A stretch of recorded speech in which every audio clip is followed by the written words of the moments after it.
Hello बच्चों, कैसे हो आप सब। तो बच्चों आज हम करेंगे Newton second law of motion. तो बच्चों एक बात की गारंटी है, इस वीडियो के बाद आपका कोई डाउट नहीं रह जाएगा कि न्यूटन सेकंड लॉ क्या था। बिल्कुल देसी लैंग्वेज में आपको समझाऊंगा न्यूटन का सेकंड लॉ हमें क्या कहता है। देखो डेफिनेशन बिल्कुल ठीक लिखी हुई है, लेकिन उसको समझना थोड़ा मुश्किल है। तो आज हम देसी लैंग्वेज में समझते हैं। अब आप सपोज करो मेरे बच्चे, ये मेरे पास एक स्टाइलस है।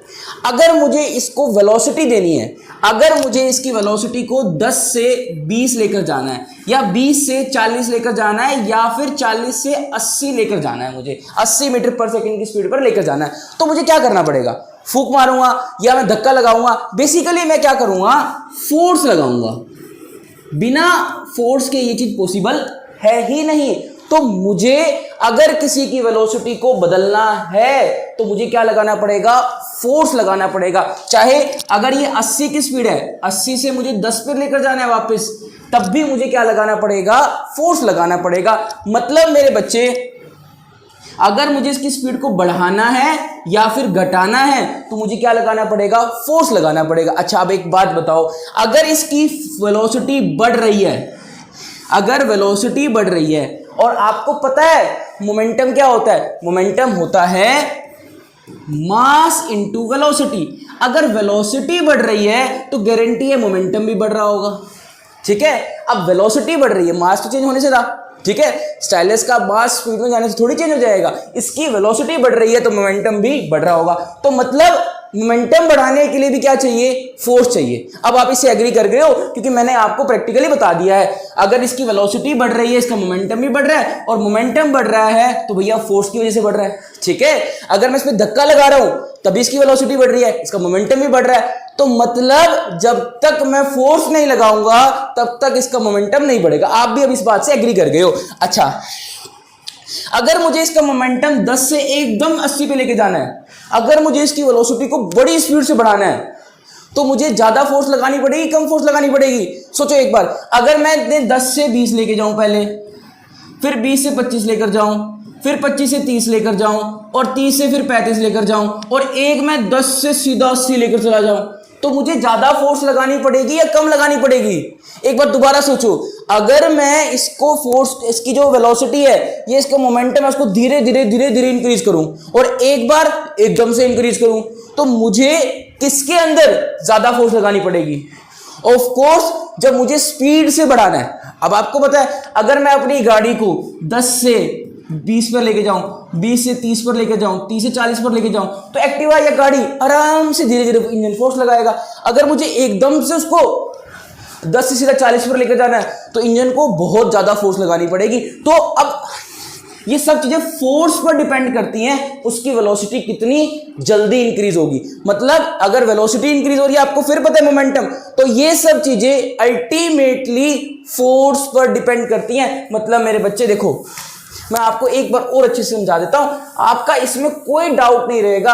अब जब हम डेफिनेशन करेंगे ना, गारंटी दे रहा हूं आप खुद से इसको खुद सॉल्यूशन करोगे। देखो वेलोसिटी बढ़ रही है तो मोमेंटम भी बढ़ रहा है, और अगर वेलोसिटी ज्यादा तेज बढ़ रही है, ठीक है, तो मोमेंटम भी ज्यादा तेजी से बढ़ेगा। और जितना तेजी से बढ़ेगा, जितना स्पीडली इंक्रीज करेगा, उतनी फोर्स भी ज्यादा लगानी पड़ेगी।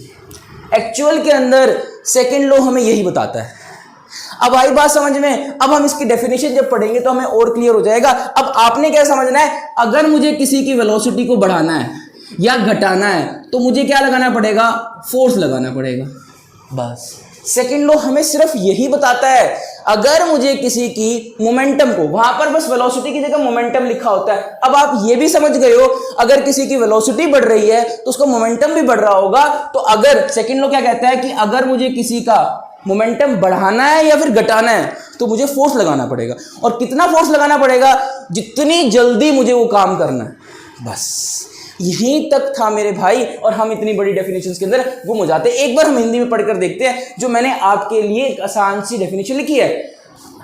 न्यूटन सेकंड लॉ हमें यह समझाता है कि किसी भी ऑब्जेक्ट की वेलोसिटी या स्पीड या डायरेक्शन को चेंज करने के लिए फोर्स की आवश्यकता होती है। बिना फोर्स के आप ना उसकी स्पीड बदल सकते, ना उसकी डायरेक्शन बदल सकते, ना तो आप उसकी कुछ भी नहीं चेंज कर सकते। अब दूसरा क्या कहता है, अगर हमें किसी वस्तु की स्पीड बढ़ानी हो या एक्सेलरेशन स्पीड घटानी हो या डी एक्सेलरेशन करना है या उसकी डायरेक्शन बदलनी हो तो फोर्स के बिना ये असंभव है। अब एक बार एक्चुअल डेफिनेशन पढ़ लेते हैं, क्या है, the rate of change of momentum. अब मोमेंटम कितनी जल्दी चेंज हो रहा है। देखो मैंने आपको एक बात कही थी, मेरे पास m इज इक्वल्स टू में मोमेंटम, अगर मेरे पास मोमेंटम 10 से 20 30 40 50 या 10 से सीधा 80 जा रहा है तो यहां पर मोमेंटम बड़ी जल्दी चेंज हुआ। ये किस पे डिपेंड करेगा कि मोमेंटम कितनी स्पीडली चेंज हुआ, ये टोटली डिपेंड करेगा आप कितनी ज्यादा फोर्स लगा रहे हैं। अगर मैं ज्यादा फोर्स लगाऊंगा तो वो बहुत जल्दी जल्दी जल्दी जल्दी चेंज होगा।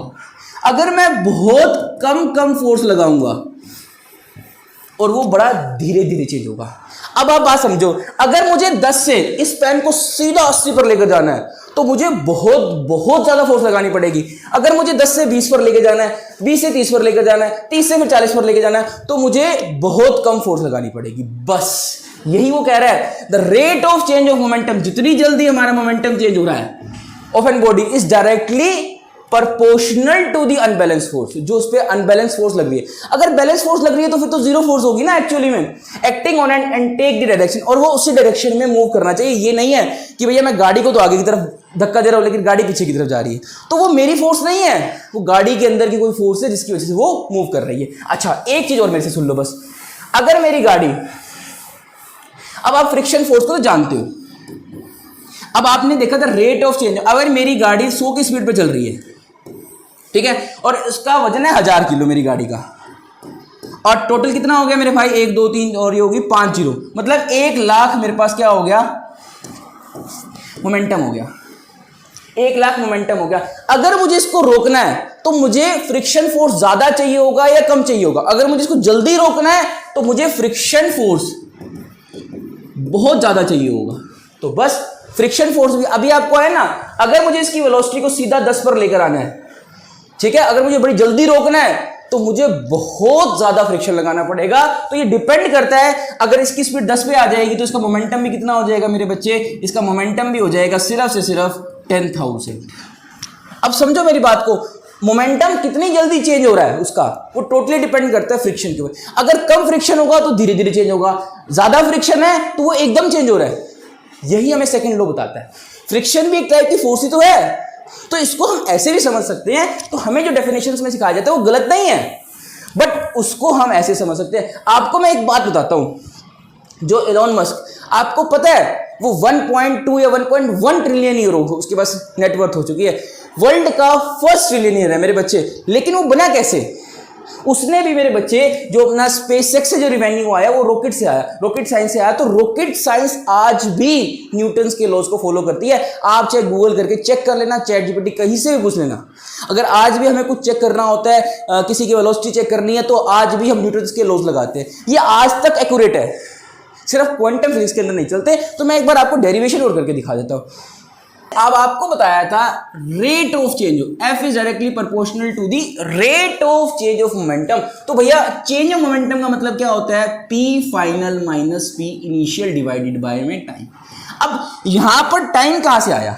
टाइम मेरे बच्चे ये बताता है हमें rate of change of, rate of change मतलब किस रेट से चेंज हो रहा है। अगर टाइम बहुत कम है तो मतलब बड़ी जल्दी चेंज आ रहा है, और मोमेंटम के अंदर बड़ी जल्दी चेंज आ रहा है मतलब वेलोसिटी बड़ी जल्दी जल्दी चेंज हो रही है। अगर वेलोसिटी जल्दी चेंज हो रही है दैट मींस फोर्स ज्यादा लग रही होगी। अरे भैया एक बात बताओ, अगर मेरी गाड़ी की स्पीड 100 से 10 पर आ रही है 1 सेकंड में, तो फ्रिक्शन ज्यादा होगा कम होगा? ऑफ कोर्स बहुत ज्यादा होगा, ठीक है। अगर ये फोर्स ज्यादा है तो फ्रिक्शन फोर्स क्या होगा? ऑफ कोर्स बहुत ज्यादा है। अगर फ्रिक्शन फोर्स ज्यादा है तभी तो ऐसा हो पा रहा है। तो यही तो न्यूटन जी ने कहा था हमें, जो मैंने अभी आपको पहले बताया। अब देखो, अब ये क्या होता है चेंज का सिग्नल, मतलब बाद में क्या है और पहले क्या था। अब इसको आगे करके देखते हैं एक बार। F इज डायरेक्टली, और F, अब मैं PF को, P फाइनल को मैं ये लिख सकता हूं mv माइनस mu बाय में t।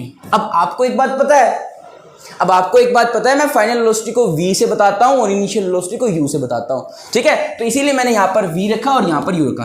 F is directly proportional to the, ये फाइनल वाली है और ये इनिशियल वाली है। अब आपने मोशन में सीखा हुआ है final velocity v, initial velocity u, तो भैया हम क्या करेंगे, m को कॉमन ले लेते हैं, v minus u by t. चलो अब आपने एक डेफिनेशन और पढ़ रखी है, the rate of change of velocity. तो रेट का मतलब क्या हो गया, वेलोसिटी कितनी जल्दी चेंज हो रही है वो उसकी एक्सेलरेशन पे डिपेंड करता है। एक्सेलरेशन जितनी ज्यादा होगी उतनी जल्दी वेलोसिटी में भी चेंज आएगा। तो यहां से हमें दो चीजें क्लियर होती हैं कि यहां से ये क्या है मेरे पास, acceleration, rate of change of, और यहां से भी हमें रेट का मतलब अच्छे से क्लियर हो जाता है। यहां पर मोमेंटम चेंज हो रहा है, जितना जल्दी मोमेंटम चेंज होगा उसके पीछे फोर्स का हाथ होगा, याद रखना। तो यहां पर जितना जल्दी वेलोसिटी चेंज हो रही है उसके पीछे एक्सेलरेशन का हाथ है, बस। तो rate of change of acceleration is directly proportional, velocity is directly proportional to the acceleration, ठीक है। अब इसको हम ए पुट कर सकते हैं, आपको एक इक्वेशन बता रखी है मैंने, ए इज इक्वल्स टू में v minus u by t. अब ये मेरे पास बिल्कुल सेम है, ये चीज मेरे पास यहां पर बिल्कुल सेम है, इसी की जगह तो मैंने इसको ये रख दिया, तो मेरे पास क्या आ गया, F is directly proportional to the mass, और हमने मास से इसको याद रखना है। अब F इज इक्वल्स टू में के एम में, अब यहां पर K क्यों लगाया, ये मेरे बच्चे कांस्टेंट होता है इस प्रोपोर्शन को हटाने के लिए। अब प्रोपोर्शन क्यों लगाते हैं इसको मैं अगली वीडियो में डिस्कस करूंगा। तो आज आपको ये वीडियो कैसी लगी मेरे बच्चे, और जिन बच्चों ने लास्ट तक देखा है उसको मैं एक्सपेरिमेंट भी करके दिखाऊंगा, और मेरे बच्चे आपको ऐसे ही मजेदार कंसेप्ट मिलते रहेंगे, और उसके लिए मेरे बच्चे मेरे चैनल को लाइक करें, सब्सक्राइब करें और मेरे बच्चे शेयर करें। Thank you.